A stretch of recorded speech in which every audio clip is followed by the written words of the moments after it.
मुनीन्द्रवृन्दवन्दिते लोकशोकहारिणि प्रसन्नवक्त्रपङ्कजि निकुञ्जभूविलासिनी श्रीराधे जय श्रीराधे श्रीराधे जय श्रीराधे ജയ ശ്രീ രാധേ രാധേ. ഇപ്പൊ ഞാൻ പാടിയ പാട്ടുണ്ടല്ലോ വൃന്ദാവനത്തിന്റെ ദേശീയ ഗാനാണ്. അതായത് വൃന്ദാവനത്തിലെ എല്ലാവരും പാടി നടക്കുന്ന പാട്ടാണ് ഈ രാധാ കൃപാ കടാക്ഷ സ്തോത്രം. ഞാൻ ഓൾറെഡി പാടിയിട്ട് സ്വസ്തിക ഓളിസ്വൽ പേജിലിട്ടിട്ടുണ്ട്.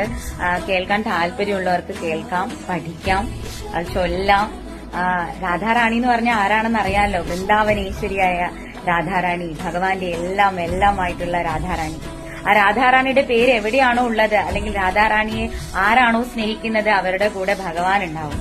ആ രാധാറാണിയുടെ ആ സ്നേഹവും പരിഗണനയും നമുക്ക് ലഭിച്ചു കഴിഞ്ഞാൽ അത് എത്ര പാപിയായിട്ടുള്ള ഭക്തനാണെങ്കിലും രാധാറാണി ഒരാളെ തെരഞ്ഞെടുത്താല് അവരെ കൃഷ്ണൻ തീർച്ചയായിട്ടും നിരാകരിക്കില്ല എന്നാണ് പറയുന്നത്. അപ്പോൾ ആ രാധാറാണിയുടെ പിറന്നാള് ജന്മാഷ്ടമി വരാൻ പോവാണ്. ഈ മാസം ഓഗസ്റ്റ് 31 തീയതിയാണ്.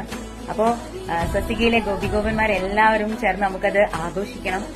രാധാഷ്ടമി വ്രതാചരണം എന്ന് പറഞ്ഞാൽ ഉച്ചവരെയാണ്, തിഥി ഉച്ചവരെ നിലനിൽക്കുന്നവർ. 1 മണിക്ക് ശേഷം നിങ്ങൾക്ക് ഫാസ്റ്റിംഗ് ബ്രേക്ക് ചെയ്തിട്ട് രാധാറാണിക്ക് സമർപ്പണങ്ങളൊക്കെ ചെയ്തിട്ട് നിങ്ങൾക്ക് വ്രതം അവസാനിപ്പിക്കാം. വ്രതം ആചരിക്കണം എന്നുള്ളവർക്ക്.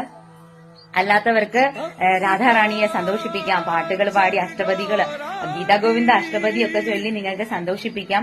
അപ്പൊ അതിന്റെ ഒരു ഭാഗം ഈ രാധാഷ്ടമിക്ക് ഒരു അഷ്ടപതി, ഗീതാഗോവിന്ദം അഷ്ടപതി, ഗോവിന്ദന് ഏറ്റവും പ്രിയപ്പെട്ട ഗീത, രാധയെക്കുറിച്ച് ഇടതടവില്ലാതെ വർണ്ണിക്കുന്ന, രാധയുടെ പ്രേമവും ഭക്തിയും വർണ്ണിക്കുന്ന ജയദേവ കവികളുടെ ഗീതാഗോവിന്ദത്തിലെ ഒരു അഷ്ടപതി ഓഡിയോ വീഡിയോ റിലീസ് അന്നത്തെ ദിവസം ഉണ്ടാവും. ഗുരുവായൂരിലെ നാരായണാലയത്തിൽ വെച്ചിട്ടായിരിക്കും. ഓഗസ്റ്റ് 31 തീയതി നാരായണാലയത്തിലെ രാധാഷ്ടമിക്ക് ഗീതാഗോവിന്ദ അഷ്ടപതി കേൾക്കാനായിട്ട് അവിടെ വരുന്നവർക്ക് വേണ്ടിയിട്ട് മറ്റൊരു കാര്യം കൂടിയുണ്ട്. ഞാൻ കുറച്ച് ക്വസ്റ്റ്യൻസ് ചോദിക്കും. ശരിയായ ഉത്തരം പറയുന്നവർക്ക് സമ്മാനം ഉണ്ട് കേട്ടോ. അപ്പം എല്ലാവരും വരിക. ഗുരുവായൂരിലെ രാധാഷ്ടമി നമുക്ക് ഗുരുപവന പുരീഷന്റെ അടുത്ത് രാധാ സഹായം അതിസുന്ദര മന്ദഹാസം വാതാലയേശ മനിഷം പ്രതിഭാവയാമി എന്നാണല്ലോ.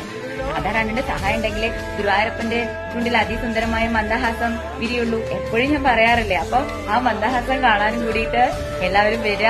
അല്ലെങ്കിൽ എല്ലാവരും ആഘോഷിക്കുക, രാധാഷ്ടമി ആഘോഷിക്കുക. രാധാറാണിയുടെ മഹത്വം എല്ലാവരും പ്രചരിപ്പിക്കുക. രാധയിലൂടെ മാത്രമേ ഭഗവാനെ നേടാൻ സാധിക്കുള്ളൂ. എങ്ങനത്തെ ആ മാധുര്യ പ്രേമ ഭക്തി ജനിക്കണമെങ്കിൽ രാധാ സഹായം തീർച്ചയായിട്ടും വേണം. ജയ ശ്രീ രാധേ രാധേ.